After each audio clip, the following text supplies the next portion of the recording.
Good morning, students of class 12th. Myself Rahul sir. आज की class में हम लोग ऑस्मोसिस, ऑस्मोटिक प्रेशर और इसको मेज़रमेंट करना मैथमेटिकल फॉर्म में सीखेंगे. साथ साथ इसके कुछ एप्लीकेशंस और न्यूमेरिकल्स भी हम लोग सीखेंगे. देखिए, आज की क्लास में सबसे पहला जो टॉपिक है वो है ऑस्मोसिस. ऑस्मोसिस क्या होता है? देखिए, कभी आप देखते होंगे कि अगर आप ग्रेप्स लिए हुए हैं, यानी अंगूर जब आप देखते हैं और अंगूर को आप वाटर में डिप करके छोड़ते हैं, तो कई बार आप देखते होंगे जो सूखा हुआ अंगूर है वो फैल जाएगा, और जो अगर अंगूर के अंदर वाटर कंटेंट बहुत ज़्यादा है तो वो सिकुड़ जाएगा. लेकिन होता क्या है, जनरल अंगूर जो होते हैं वो फूल जाते हैं. सेम प्रोसेस अगर आप वाटर में किशमिश डाल के छोड़ते हैं, यानी पानी में आप किशमिश भिगा रहे हैं हलवा बनाने के लिए, तो उस केस में आप देखते हैं जो किशमिश के पार्टिकल होते हैं वो पानी में जाने के बाद क्या हो जाते हैं, फूल जाते हैं. ये भी एक प्रोसेस है ऑस्मोसिस का. तो ऑस्मोसिस होता क्या है, तो आप स्क्रीन पे अच्छे से पहले इसे समझिए. देखिए, ऑस्मोसिस एक ऐसी स्पॉन्टेनियस घटना होती है जिसमें सॉल्वेंट जो होता है वो लो कंसंट्रेशन यानी डाइल्यूट सॉल्यूशन से कंसंट्रेटेड सॉल्यूशन की तरफ मूव करता है. यानी अगर मान लीजिए कि मेरे पास एक कंटेनर है, ठीक है, और इस कंटेनर को मैंने एक सेमी परमिएबल मेम्ब्रेन से क्या किया, बाउंड कर दिया, और इधर सिर्फ प्योर सॉल्वेंट है. ये हमारा इस साइड का प्योर सॉल्वेंट है, लेकिन इस साइड में क्या है, सॉल्यूशन बना हुआ है. देख रहे हैं आप स्क्रीन पे, ये सॉल्यूशन है. तो देखिए, एक तरह से हम कह सकते हैं कि इधर डाइल्यूट है, यदि यानी इधर सॉल्यूट है ही नहीं, तो ये तो एक तरह से तो पूरा का पूरा मेरा सॉल्वेंट हो गया. लेकिन इस साइड में सॉल्यूट और सॉल्वेंट दोनों है. तो इसका मतलब ये हुआ कि ये लो कंसंट्रेशन का रेंज हुआ और ये हाई कंसंट्रेशन का रेंज हुआ. तो लो कंसंट्रेशन ऑफ सॉल्यूशन से हाई कंसंट्रेशन ऑफ सॉल्यूशन की तरफ किसका मूवमेंट, सॉल्वेंट का मूवमेंट. सॉल्वेंट का मूवमेंट क्या कहलाता है, सॉल्वेंट का जो मूवमेंट होता है, मूवमेंट होने में जो घटना होती है, उस घटना को ही हम लोग ऑस्मोसिस बोलते हैं. और ये ऑस्मोसिस एक सेमी परमिएबल मेम्ब्रेन के थ्रू होता है.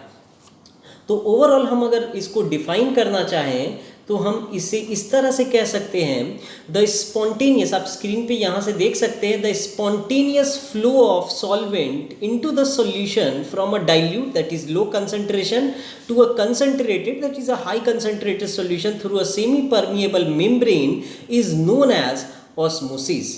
और ऑस्मोसिस में सॉल्वेंट का फ्लो होता है. सॉल्वेंट का फ्लो एक तरफ से दूसरी तरफ होता है, यानी लो कंसंट्रेशन रीजन से हाई कंसंट्रेशन, या फिर ऐसा कर लीजिए from pure solvent side to solution side. ऐसा भी हो सकता है कि हमारा एक कंटेनर में सिर्फ प्योर सॉल्वेंट ही हो. तो इट मीन्स द सॉल्वेंट का फ्लो इस तरह से होना चाहिए कि लो कंसंट्रेशन सॉल्यूशन का, सॉल्वेंट का तो हाई कंसंट्रेशन, एक तरह से आप इसे कह सकते हैं. तो सॉल्यूशन में जिस तरफ सॉल्वेंट का कंसंट्रेशन बहुत हाई है, वैसा सॉल्यूशन लो कंसंट्रेशन का कहलाएगा. ये बात समझ में आई अच्छे से? तो इसका मतलब ये है कि उसमें सॉल्यूट कम है, सॉल्वेंट ज़्यादा है. तो सॉल्वेंट क्या करता है, अपने आप को उस तरफ भी मूव करेगा जिधर सॉल्वेंट कम है, यानी सॉल्यूट ज़्यादा है, यानी कंसंट्रेशन हाई है. किसका, सॉल्यूशन का. तो इस केस में क्या होगा, तो इस केस में जो फ्लो होगा, that flow is called osmosis. तो एकदम क्लियर है ऑस्मोसिस. हम लोग अब आगे बढ़ सकते हैं इसमें. तो देखिएगा, अब ऑस्मोसिस कहाँ कहाँ आप देख सकते हैं. देखिए, सबसे पहला आप स्क्रीन पे अभी देख पा रहे होंगे, swelling and contraction of egg. देखिए, जो एग्स होते हैं, अगर हम एक कंटेनर बनाते हैं, मान लीजिए कि हम लोग एक कंटेनर तैयार करते हैं, एक कंटेनर इस तरफ और एक कंटेनर इस तरफ, बॉइल्ड एग है, आप ऐसा कह लीजिए, ठीक है. उसके आउटर सेल को रिमूव कर दिया गया, बॉइल्ड एग को, ठीक है, और एक तरफ हमने और आउटर सेल को हटा दिया गया HCl में डिज़ोल्व करके, और एक तरफ हमने क्या किया कि वाटर H2O प्लेस कर दिया, H2O का सॉल्यूशन, और दूसरी तरफ हमने NaCl का सॉल्यूशन ले लिया, NaCl, ठीक है, नमक का सॉल्यूशन है, और एक तरफ वाटर का सॉल्यूशन, और दोनों में हमने क्या प्लेस कर दिया, एग प्लेस कर दिया.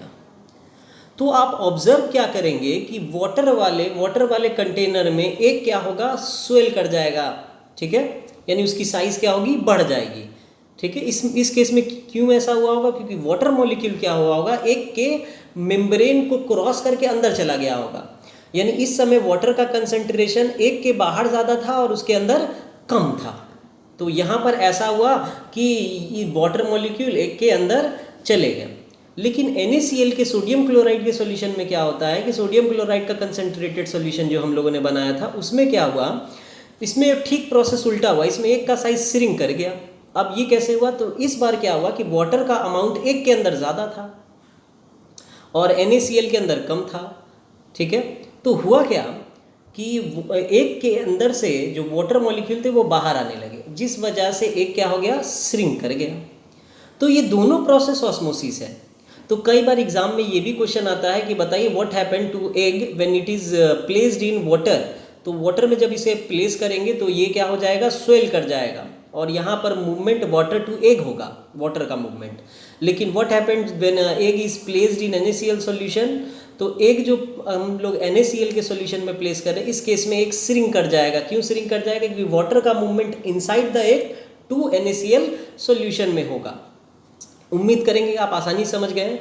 कई बार जो हम लोग एग का अमाउंट लेते हैं, यानी एग जो लेते हैं उस एग के आउटर सरफेस जो कि कैल्शियम से बनी होती है, कैल्शियम कार्बोनेट से बनी होती है, उसे हटाने के लिए हम लोग हाइड्रोक्लोरिक एसिड का भी यूज़ करते हैं और उसके हिसाब से भी हम लोग इस एक्सपेरिमेंट को रिपीट कर सकते हैं। नेक्स्ट आगे बढ़ते हैं हम लोग। देखिए ऑस्मोटिक प्रेशर क्या होता है और इसे बहुत अच्छे समझना है क्योंकि ये CBSE एग्जाम में पूछा भी जाता है, व्हाट इज ऑस्मोटिक प्रेशर। देखिए अगर सॉल्वेंट मॉलिक्यूल मूव कर रहा है सॉल्यूशन साइड, तो कोई ना कोई प्रेशर तो लग रहा होगा, there is a pressure difference, क्योंकि लिक्विड जो होते हैं वो बिना प्रेशर डिफरेंस के मूव नहीं करते हैं। आप फिजिक्स में इसे आसानी से समझते भी होंगे बर्नौलीज थ्योरम में कि बिना प्रेशर डिफरेंस के फ्लूइड्स का मूवमेंट पॉसिबल नहीं हो पाता है, जैसे करंट का बिना पोटेंशियल डिफरेंस के मूवमेंट पॉसिबल नहीं है। तो देखिए अब हम लोग किस तरह से ऑस्मोटिक प्रेशर को समझ सकते हैं। देखिए आप स्क्रीन पे देख पा रहे होंगे, तो जैसा कि मैंने पहले भी बताया कि एक तरह की प्रेशर ही होती है जो लो कंसंट्रेशन और हाई कंसंट्रेशन सॉल्यूशन के बीच में डेवलप होता है। तो आप इसे इस तरह से कह लीजिए कि द प्रेशर अप्लाइड, प्रेशर किधर अप्लाई करना है, the pressure applied on the solution side, apply on the solution side of high concentration, of कौन सा concentration, high concentration, to prevent passage of solvent molecule from low concentration to high concentration solution, that pressure is called osmotic pressure। यानी ये बात clear है कि हमें उतने pressure को हम लोग ऑस्मोटिक प्रेशर कह सकते हैं जितने प्रेशर से लो कंसंट्रेशन वाले सॉल्यूशन से कौन, सॉल्वेंट किधर की तरफ ना मूव कर पाए, यानी हाई कंसंट्रेशन की तरफ ना मूव कर पाए। तो उस केस में हम लोग इसे क्या बोलते हैं, ऑस्मोटिक प्रेशर बोलते हैं। तो उम्मीद करेंगे कि आप आसानी से समझ पाए होंगे ऑस्मोटिक प्रेशर क्या है। नेक्स्ट आगे बढ़ते हैं हम लोग, काउजेज ऑफ ऑस्मोसिस। तो देखिए ऑस्मोसिस का काउज क्या होता है कि जिधर हमारा सॉल्यूशन लो कंसंट्रेशन का है उधर वेपर प्रेशर ज़्यादा होगा, और जिधर हमारा कंसंट्रेशन हाई कंसंट्रेशन है जिधर हमारे सॉल्यूशन का, उधर का ऑस्मोटिक प्रेशर कम होगा। तो इसीलिए सॉल्यूशन का मूवमेंट जो हो पाता है वो हाई प्रेशर से लो प्रेशर की तरफ हो पाता है, क्योंकि आप ये बात जानते हैं कि जितना ज़्यादा सॉल्वेंट होगा और सॉल्वेंट जितना ज़्यादा प्योर होगा उसका प्रेशर उतना ही हाई होगा। उसमें जैसे जैसे हम लोग सॉल्यूट को मिक्स करते चले जाएंगे उसका प्रेशर क्या होता चला जाएगा, घटता चला जाएगा, क्योंकि अब वो प्योर फॉर्म में नहीं रहेगा। तो लो कंसंट्रेशन वाले सॉल्यूशन में होता क्या है कि जो सॉल्वेंट होते हैं उनका स्ट्रेंथ, मतलब उनका अमाउंट ज़्यादा होता है, जिस वजह से उनका वेपर प्रेशर उस तरफ ज़्यादा होता है। इसीलिए वो लो प्रेशर से कहाँ की तरफ मूव करते हैं, लो कंसंट्रेशन से कहाँ की तरफ मूव करते हैं, हाई कंसंट्रेशन की तरफ मूव करते हैं। कौन, सॉल्वेंट। तो उम्मीद करेंगे आप आसानी से समझ के होंगे काउजेज ऑफ ऑस्मोसिस। तो नेक्स्ट अब हम लोग ऑस्मोटिक प्रेशर को मेजर करने चल रहे हैं। देखिए स्क्रीन पे एक बोर्ड है, आप देख पा रहे होंगे। देखिए हम लोग ऑस्मोटिक प्रेशर को मान लेते हैं पाई से डिनोट कर रहे हैं। Pi is directly proportional to number of moles of solute. Pi is directly proportional and pi is equal to, मतलब यहाँ गैसियस मोल से है, पाई जो होता है वो डायरेक्टली प्रोपोर्शनल होता है टेम्परेचर के। टेम्परेचर T ले लेते हैं, pi is the pressure, pi is directly pi is inversely proportional to volume. Volume के क्या होता है, इन्वर्सली प्रोपोर्शनल होता है। यानी पाई जो हमारा है वो 3 term, directly proportional number of mole, directly proportional temperature, inversely proportional to volume, और यहाँ पाई क्या है, ऑस्मोटिक प्रेशर है। तो देखिए, तो हमने यहाँ से सीखा कि पाई जो है वो directly proportional to n T by V आया। यानी हम कह सकते हैं कि पाई भी is equal to n R T. ये एक तरह से गैसियस इक्वेशन आ गया, एन आर टी। अब देखिए, हम लोग इसे थोड़ा और मॉडिफाई कर सकते हैं और थोड़ा अपने लिए और आसान कर सकते हैं। Pi is equal to n बटा भी आर टी।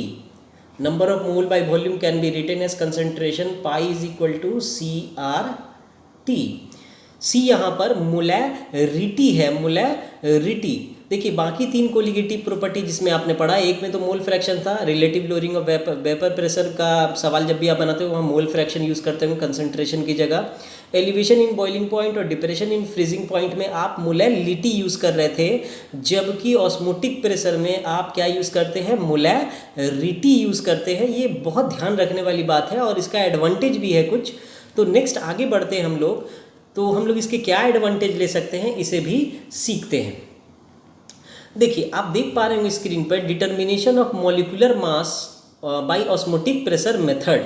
तो देखिए, pi is equal to C R T, आप स्क्रीन पे देख पा रहे होंगे। इससे पहले भी हमने आपको बताया pi is equal to C R T. C को हमने एक्सपैंड कर दिया एन बाई भी, और यहाँ पे नंबर ऑफ मोल्स को given weight by molecular weight में कन्वर्ट कर दिया गया और इसको थोड़ा सा सिंप्लीफाई किया गया, तो मॉलिक्यूलर वेट ऑफ सोल्यूट आसानी से आ जाएगा। देखिए, ऑस्मोटिक प्रेशर मेथड जो होता है वो हमारा पॉलीमर्स, हमारा प्रोटीन, हमारे हाई मॉलिक्यूलर मासेस के कंपाउंड का मॉलिक्यूलर मास निकालने में क्या होता है, हेल्प होता है, क्योंकि ये बहुत ज़्यादा डेविएशन नहीं दिखाते। तो कई बार ये भी क्वेश्चन आता है कि ऑस्मोटिक प्रेशर मेथड का यूज़ हम लोग पॉलीमर्स या हाई मॉलिक्यूलर मास कंपाउंड का मॉलिक्यूलर मास कैलकुलेट करने के लिए क्यों यूज़ करते हैं। Because osmotic pressure method gives accurate amount of molecular masses of these heavy molecules. और ये क्यों देते हैं, क्योंकि इनका जो डेविएशन होता है बहुत कम होता है और इसे मेज़र करना आसान होता है। तो उम्मीद करेंगे कि आप ऑस्मोटिक प्रेशर को थ्योरी वाइज अच्छे से समझ गए होंगे और इससे रिलेटेड न्यूमेरिकल्स भी आप बना पाएंगे। अगर आप गैसियस स्टेट क्लास 11th में बहुत अच्छे से पढ़े होंगे तो ये बनेगा आपसे और आप इसके न्यूमेरिकल्स भी आसानी से बना सकते हैं। नेक्स्ट टॉपिक जब हम लोग इसके बाद हम लोग कवर करेंगे वो होगा हमारा रिवर्स ऑस्मोसिस, और उस पर हम लोग डिटेल डिस्कशन करेंगे। Thank you.